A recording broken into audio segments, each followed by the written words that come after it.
Hello and Fakhar अगले मैं हूँ फ़खर यूसुफ़ज़ई और आप देख रहे हैं मेरा यूट्यूब चैनल। आज बात करेंगे एक बड़ी इम्पोर्टेंट डेवलपमेंट हुई है और वो ये है कि पाकिस्तान के काफ़ी सारे इस तरह के ऑर्गेनाइजेशन थे जिसको बैन किया गया पाकिस्तान में भी, लेकिन इंटरनेशनली भी उनको इस चीज़ का सामना करना पड़ा।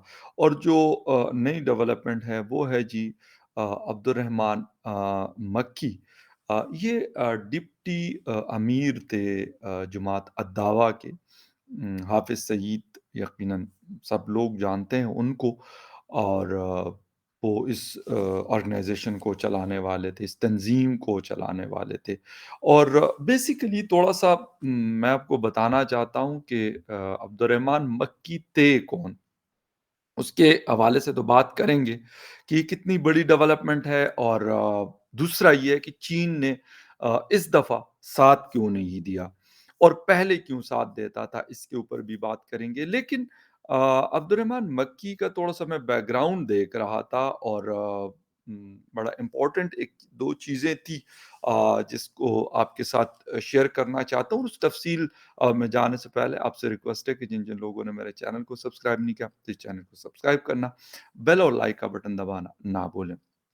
अच्छा, अक़वाम मुत्तहिदा की सलामती कौंसल ने यूनाइटेड नेशन ने दहशतगर्दों पर पाबंदी आयद करने वाली कमेटी की जानिब से कल मज़हबी तंज़ीम जमात अद-दावा के नायब अमीर अब्दुर्रहमान मक्की को बैनुल-अक़वामी दहशतगर्द करार देते हुए ब्लैक लिस्ट कर दिया।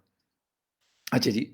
गुज़िश्ता बरस जून में चीन ने अब्दुर्रहमान मक्की को इस फ़हरिस्त में शामिल करने की मुश्तरका तजवीज़ को आखिरी लम्हात में रोक दिया था। ताहम अब चीन ने इनका नाम इस फ़हरिस्त में शामिल करने की दरख्वास्त वापस ले ली है। अगर कोई शख्स या तंज़ीम इस कमेटी की जानिब से ब्लैक लिस्ट कर दिया जाए तो इसके जो एसेट्स होते हैं वो फ्रीज़ हो जाते हैं और इन पर ट्रैवल बैन लग जाता है। इनके पास वेपन्स रखने पर पाबंदी आयद हो जाती है। अब्दुर्रहमान मक्की जमात अद-दावा के सरबराह हाफ़िज़ सईद के मामूज़ात यानी कज़न और कलअदम जमात के शुबा सियासी और ख़ारिजी उमूर के निगरान थे। यानी पॉलिटिकल जो विंग था और जो फ़ॉरेन अफ़ेयर्स थे उसके चीफ़ हुआ करते थे। हाफ़िज़ सईद की शादी अब्दुर्रहमान मक्की की बहन, जबकि अब्दुर्रहमान मक्की हाफ़िज़ सईद की बहन से उनकी शादी हुई, यानी दोनों की बहनें जो है एक-दूसरे उनकी वाइफ़ हैं। अच्छा, ख़ैर इस वजह से इनकी जो इम्पोर्टेंस थी जमात अद-दावा में वो भी बहुत ज़्यादा थी। ये बेसिकली अल-कायदा के साबिक सरबराह जो डॉक्टर अयमन अज़्ज़वाहिरी से भी इनके करीबी ताल्लुकात थे। बहावलपुर में 1948 में पैदा होने वाले अब्दुर्रहमान मक्की 1980s की दहाई में इस्लामाबाद में इस्लामिक यूनिवर्सिटी में टीचर की हैसियत से काम करते रहे। ये वो दौर था जब इस्लामी यूनिवर्सिटी में उसामा बिन लादेन के उस्ताद अब्दुल्ला अज़्ज़ाम समेत मुतअद्दिद अरब और अफ़गान असातिज़ा इस इदारे से मुंसलिक थे। इस बात की तस्दीक नहीं हो सकी कि इस्लामी यूनिवर्सिटी में क़याम के दौरान मक्की का अब्दुल्ला अज़्ज़ाम या दीगर जिहादी रहनुमा से कोई राब्ता रहा। ताहम ये ज़रूर कहा जाता है कि प्रोफ़ेसर अब्दुर्रहमान मक्की के अल-कायदा के साबिक सरबराह डॉक्टर अयमन अज़्ज़वाहिरी से करीबी रवाबित थे। ये रवाबित इस्लामिक यूनिवर्सिटी इस्लामाबाद में बनी या कहीं और, इसका किसी को कुछ इल्म नहीं। इस्लामी यूनिवर्सिटी में क़याम के दौरान ही अब्दुर्रहमान मक्की तालीम के हुसूल के लिए सऊदी अरेबिया के जामिया यानी यूनिवर्सिटी अल-क़रा से इस्लामी सियासत के मौज़ू पर डॉक्टरेट की डिग्री हासिल की। जमात दावा में इन्हें प्रोफेसर मक्की के नाम से ही जाना जाता था। प्रोफेसर मक्की के वालिद हाफिज अब्दुल्ला अली अब्दुल्ला अलीगढ़ यूनिवर्सिटी इंडिया से तालीम याफ्ता थे। तक़सीम हिंद के मौका पर वो अपने ख़ानदान और दीगर अफराद के हमरा पाकिस्तान मुंतकिल हुए और पाकिस्तान का जो शहर है बहावलपुर, वहाँ पे रिहाइश इख्तियार की, जहाँ वो एफसी कॉलेज बहावलपुर में शोबा यानी तदरीस यानी टीचिंग से मुंसलिक हो गए थे। हाफ़िज़ अब्दुल्ला जमहूरियत मुखालिफ नज़रियात के प्रचार करते थे, यानी डेमोक्रेसी के अगेंस्ट थे। हाफ़िज़ सईद की तरफ से कलअदम जमात अद-दावा और लश्कर तैयबा की बुनियाद रखने में हाफ़िज़ अब्दुल्ला का बुनियादी किरदार था। हाफ़िज़ अब्दुल्ला अपने बेटे अब्दुर्रहमान मक्की को भी जिहाद के रास्ते पर देखना चाहते थे। मक्की अभी सऊदी अरब में ही मुकीम थे कि इनके वालिद کا پاکستان میں انتقال ہو گیا۔ 1995 میں وطن واپسی پر عبد الرحمن مکی اپنے والد کی خواہش پر جماعت الدعوہ میں شامل ہو گئے۔ مکی کو عربی اور انگریزی زبان پر کافی عبور حاصل ہے اور اپنے خاص خاندانی پس منظر کے باعث انڈیا کے خلاف سخت موقف کے حامی کے طور پر جانے جانے جاتے ہیں۔ پاکستان آنے اور کالعدم تنظیم جماعت الدعوہ میں شمولیت کے بعد عبد الرحمن مکی مبینہ طور پر افغانستان بھی آتے جاتے رہے۔ اچھا، نومبر 2008 میں انڈین شہر ممبئی میں شدت پسندی کے واقعات کے بعد امریکہ کی طرف سے مکی کو دہشت گرد قرار دیا گیا اور ان کی معلومات دینے والوں کو امریکی ریوارڈ فار جسٹس پروگرام کے تحت $2 ملین کے انعام کا بھی اعلان کیا گیا تھا۔ اچھا، حافظ سعید یا عبد الرحمن مکی جو ہے بیسیکلی ایک تو آپس میں ریلیٹو تھے اور ایک ہی آرگنائزیشن کے کو چلانے والے تھے، ایک ہیڈ تھے، اس کے ڈپٹی چیف ہوا کرتے تھے، اور یہ وہ زمانہ تھا، میں نے آپ کو جیسے انٹرو میں بتایا کہ جس وقت افغان جہاد کا ٹائم تھا تو اس وقت ایک پاکستان کے اندر بڑا بول بالا ہوا کرتا تھا اس طرح کی چیزوں کا، لیکن آہستہ آہستہ سے جب 9/11 ہوا اور امریکہ پہلے سوویت یونین کے خلاف لڑتا رہا، پھر اس کے بعد طالبان نے قبضہ کیا حکومت 1995 اور 2001 تک، پھر 9/11 ہوتا ہے، اس کے بعد امریکہ دوبارہ افغانستان کا رخ کرتا ہے۔ وہاں پر سچویشن آہستہ آہستہ سے چینج ہوتی ہے۔ اس وقت تو امریکہ یقیناً اس طرح کی چیزوں کے اوپر شاید اتنا ریئیکشن شو نہیں کرتا تھا، لیکن with the passage of time جس طرح 2008 کا انسیڈنٹ ہوا انڈیا میں، ممبئی 26/11 جس کو کہا جاتا ہے، اس کے بعد شاید چیزیں چینج ہونا شروع ہوئی۔ جنرل مشرف نے بھی کچھ اس حوالے سے باتیں کی، اور بے نظیر شہید جب زندہ تھی، لیکن میرے خیال میں اس کے پاس بھی اس چیز کے حوالے سے کوئی اختیار اتنا زیادہ نہیں تھا۔ وقت گزرتا گیا اور ہم شاید اسی جگہ پہ بیٹھے رہے جہاں پہ دنیا ہمیں چھوڑ کے گئی تھی، یا دنیا ہمیں سپورٹ کرتی رہی۔ ہم یہی سوچتے رہے کہ شاید ان ایسٹس کے ساتھ ہم آگے بڑھتے رہیں گے، اور ہم نے ان کو ہی دنیا کا سب سے اعلیٰ ترین اثاثہ سمجھ لیا تھا، ایک لیگیسی کے طور پہ ہم اس کو شاید آگے بڑھاتے رہے، لیکن حالات بدلتے گئے اور دنیا نے پاکستان کے اوپر انگلیاں اٹھانا شروع کی۔ انڈیا یہ نہیں کہ انڈیا کوئی پہلی دفعہ یہ کوشش کرتا رہا کہ یہ وہ اس میں کامیاب ہوا، پہلے سے بھی ہندوستان اس چیز کے لیے کوشش کرتا رہا، لیکن ان کی پہلے شاید سنوائی نہیں ہوتی تھی، یا پھر اتنا انفلوئنس نہیں رکھتے تھے کہ وہ اس طرح کی چیزوں کو پاکستان کے خلاف استعمال کر لیتے، یا پاکستان کو کے خلاف اپنا انفلوئنس استعمال کر کے، اور جس لسٹ میں ابھی شامل ہوئے ہیں یہ پہلے کر جاتے۔ کوشش انہوں نے پہلے بھی کی، بعد میں بھی کرتے رہے، لیکن ان کی کوشش کرتے کرتے کرتے ایک جسے کہتے ہیں کہ ایک پوائنٹ پہ، اس پوائنٹ پہ پہنچے جہاں سے ان کو سکسیس ملی، یعنی کامیابی ملی۔ یہاں پر ایک چیز تو یہ ہے کہ انڈیا کی ڈپلومیسی کے اوپر بھی بات کریں گے، اس کے ساتھ ساتھ چائنا سپورٹ کرتا رہا، اور وہ کوشش کرتا رہا کہ جی اس لسٹ میں، یونائٹڈ نیشن کی جو لسٹ ہے اس میں یہ لوگ شامل نہ ہوں۔ لیکن اس وقت اگر ہم بات کریں چائنا کی، تو چائنا کی ایک تو اکانومی بہت زیادہ نیچے گئی، اور چائنا پہلے کیوں کرتا رہا وہ میں آپ کو بتا دوں۔ چائنا شاید پہلے اسی لیے کرتا رہا کیونکہ ہندوستان کے ساتھ چین کا جو مسئلہ ہے یا کلیشز ہیں، وہ ہم یہ تو سمجھتے ہیں کہ پاکستان میں بیٹھ کر کہ غالباً پاکستان اور ہندوستان کے بیچ میں مسائل ہیں، لیکن ایسا نہیں ہے، چین اور ہندوستان کے بیچ میں بھی کافی سارے کلیشز ہیں، ایک جنگ ہوئی ہے لیکن اس کے بعد بھی ڈسپیوٹس چل رہے ہیں، بلکہ ابھی ریسنٹلی بھی اس طرح کے انسیڈنٹ ہمیں LAC پر نظر آئے۔ تو ایک وجہ تو یہ تھی کہ ان کو یہ تھا کہ اگر ہمیں ہندوستان کے اوپر پریشر ڈالنا ہو تو اس کے لیے ہمارے پاس اس سے اچھا ویپن کوئی اور نہیں ہو سکتا۔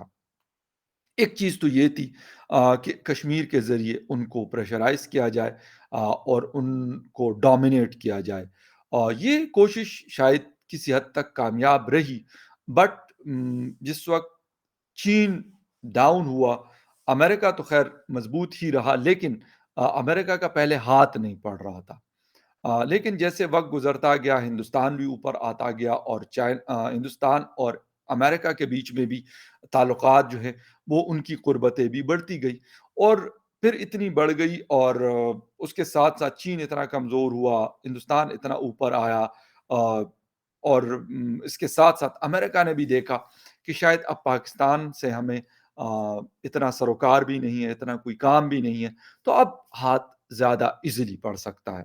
पाकिस्तान के अपने फाइनेंशियल क्राइसिस और इस तरह की चीज़ें, चाइना की अपनी, तो मेरे ख़्याल में पाकिस्तान ने भी थोड़ा-सा, मैं ये कहूँगा कि कोई सच इसके ऊपर कोई ख़ास रिएक्शन नहीं दिया। और उसकी वजह जो मुझे समझ अभी तक आई है, वो ये है कि पाकिस्तान को भी ग़ालिबन ये समझ आ रही है कि भई अब इन एसेट्स के साथ हमारा चलना दुनिया के साथ बहुत मुश्किल है, बल्कि मैं कहता हूँ कि शायद अब ये इम्पॉसिबल होता जा रहा है। जिसकी वजह से एक तो हाफ़िज़ सईद को उन्होंने 2 दफ़ा यानी 2 अदालतों ने 2 मुख्तलिफ केसेज़ में सज़ाएँ भी दी और उनको जेल में डाला गया और ये एक हालाँकि ये कहा जाता रहा कि जी इनको कौन हाथ डाल सकता है। मतलब हाथ डालने का मतलब ये है कि यकीनन इनके पास जो हाथ में जो सपोर्ट थी या इनके ऊपर जिनका हाथ था, तो लाज़मी-सी बात है उनकी ताकत काफ़ी है, पाकिस्तान के हवाले से मैं बात कर रहा हूँ। लेकिन जब इंटरनेशनल प्रेशर आया और अमेरिका ने ये बात साफ-साफ कह दी, फिर इसके साथ-साथ अरब दुनिया ने भी दो टोक अल्फाज में पाकिस्तान को बताया, स्पेशली सऊदी अरेबिया ने, कि भाई साहब अगर उसामा बिन लादेन यानी बिन लादेन वहाँ का बड़ा मजबूत ख़ानदान है, बहुत मजबूत फैमिली है और बहुत अमीर फैमिली है, ये कोई आम लोग नहीं है। वहाँ की इनकी बहुत सारी कंपनीज अब भी सऊदी अरेबिया में काम करती है, बिलियन ऑफ डॉलर्स के इनके एसेट्स हैं। अगर हमने उनको साइड पे कर लिया, तो भाई आप फिर अ, वही वाली बात आती है कि भाई आप किस खेत की मूली हैं। क्योंकि सऊदी अरेबिया के पास जो वसाइल हैं वो पाकिस्तान के मुकाबले में यकीनन बहुत ज़्यादा है। दुनिया के चौथे बड़े फ़ॉरेन रिज़र्वायर रखता है दुनिया में। ठीक है, शायद इतना बड़ा मुल्क नहीं और पॉपुलेशन भी इतनी नहीं है, लेकिन पैसा उनके पास बहुत है और वर्ल्ड में उनका इन्फ्लुएंस भी मौजूद है। तो उन्होंने और पाकिस्तान के अंदर उनका यकीनन असर-रसूख बहुत ज़्यादा है। उन्होंने भी इसके अंदर एक बहुत बड़ा रोल प्ले किया और शायद मुझे एक चीज़ लगती है कि शहबाज़ शरीफ साहब ने एक बयान दिया है कि जी हम मुज़ाकरात करना चाहते हैं हिंदुस्तान के साथ। वो तो एक बयान है, पता नहीं उसका क्या होता है, क्या नहीं होता। पहले भी हमने बाजवा साहब जिस वक़्त जनरल आर्मी चीफ थे, उनसे भी हम ये बातें सुना करते थे, लेकिन और सुना ये कि शायद पर्दे के पीछे बहुत सारी चीज़ें हुई भी, जिसमें एक सीज़फायर एलओसी के ऊपर शामिल है और भी शायद कुछ चीज़ें ऐसी हुई, जो पॉज़िटिव थी दोनों कंट्रीज़ के बीच में। हालाँकि ओपनली कोई मुज़ाकरात नहीं हुए, कोई आना-जाना मुकम्मल बंद है तकरीबन। दोनों कंट्रीज़ के हाई कमीशन खाली पड़े हुए हैं, हाई कमिश्नर्स मौजूद नहीं हैं। तो इससे अंदाज़ा लगा सकते हैं हम कि यार किस लेवल पे यानी हिंदुस्तान और पाकिस्तान के ताल्लुकात यानी इंतहाई लो लेवल पे हैं, ना होने के बराबर है।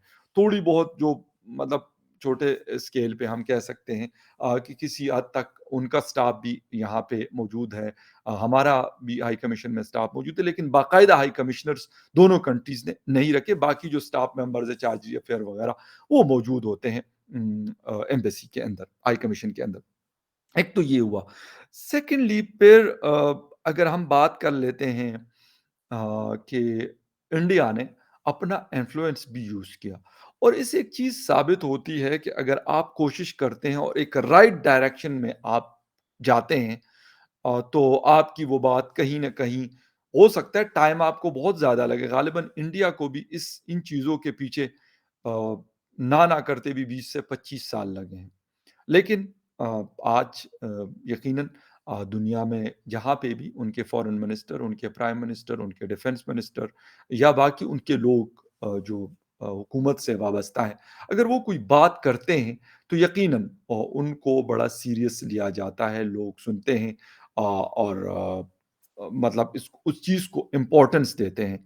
तो अब ये देखना पड़ेगा कि पाकिस्तान اب آگے جا کے کیا کرتا ہے۔ لیکن ایک چیز جو مجھے جس چیز کی خوشی ہے، وہ یہ ہے کہ اچھا ہے کہ اگر ہم کسی نہ کسی طریقے سے ان چیزوں سے اپنی جان چھڑا لیں اور ایک میں کہتا ہوں کہ ایک نئے سفر کا آغاز ہم کر لیں۔ میں یہ نہیں کہتا ہماری فوج بھی ہو، ہمارے پاس نیوکلیئر پاور بھی ہو، ہمارے پاس باقی ساری چیزیں بھی ہوں۔ ہاں، اگر کوئی ہمیں للکارے گا، کوئی ہمیں پکارے گا، اس کو بالکل جواب دینا چاہیے، بالکل بلکہ زبردست قسم کا جواب رسپونڈ کرنا چاہیے، لیکن اس طرح کی چیزوں پہ نہیں۔ ہمارا فوکس یہ ہونا چاہیے کہ تو انٹرنل سیکیورٹی ہماری بڑی مضبوط ہو، جو دوسرے نان اسٹیٹ ایکٹرس ہیں ان کو ان کا کلا کما ہو، وہ بلوچستان میں ہو یا پھر خیبر پختونخوا میں ہو یا کہیں اور ہو، اس کے لیے ساری چیزیں اس کے اوپر فوکس ہونا چاہیے۔ اور اگر ہم اس طرح کی چیزوں میں پھنسے رہے تو میرے خیال میں پھر آگے بڑھنا بڑا ہی مشکل ہو جائے گا۔ تو میں ایک چیز کم از کم مجھے جو چیز سمجھ آ رہی ہے، تھوڑا سا پاکستان نے غالباً سلائٹلی اپنی پالیسی کو بڑا مائنر سا جسے کہتے ہیں شفٹ دیا ہے، کیونکہ اس چیز کے اوپر پہلے بڑا شور شرابہ واویلا ہوتا تھا، لیکن اب مکمل خاموشی ہے۔ تو اس سے اندازہ ہو رہا ہے کہ پاکستان اوپنلی تو نہیں کہہ رہا، لیکن شاید اندرونی خانہ اس بات سے خوش ہے کہ چلو یار ہم کرتے تو پھر ہمیں شاید مسائل اور بڑھتے ہمارے لیے، لیکن چلو یونائٹڈ نیشن نے کر لیا تو ہم کہیں گے یار ہم کیا کریں بھائی، یونائٹڈ نیشن نے کر دیا۔ تو یہ چیز میرے خیال اچھی ہے، ایک بہتر چیز ہے۔ اور ہاں، پاکستان کو بھی ان چیزوں کو سائڈ پہ کر کے مین جو مدے ہیں اس کے اوپر فوکس کرنا چاہیے۔ سیکیورٹی کے مسائل ہیں، باقی چیزیں، ہاں اپنے بارڈر کو سیکیور کرنا، پروٹیکٹ کرنا، یہ ہر کنٹری کا فرض ہے، ہمارا بھی ہے، ہماری فوج ہے اور ان کو بھی کرنا چاہیے۔ لیکن باقی چیزوں سے اگر نکلیں گے تو پھر وہ فوکس کر سکیں گے، ادروائز فوکس کرنا بڑا مشکل ہے۔ خیر اینی وے، آج کے لیے مطلب ایک امپورٹنٹ نیوز تھی، میں نے کہا آپ کے ساتھ شیئر کر لوں۔ کسی اور نیوز اپڈیٹ میں آپ سے پھر ملاقات ہوتی ہے، تب تک کے لیے ٹیک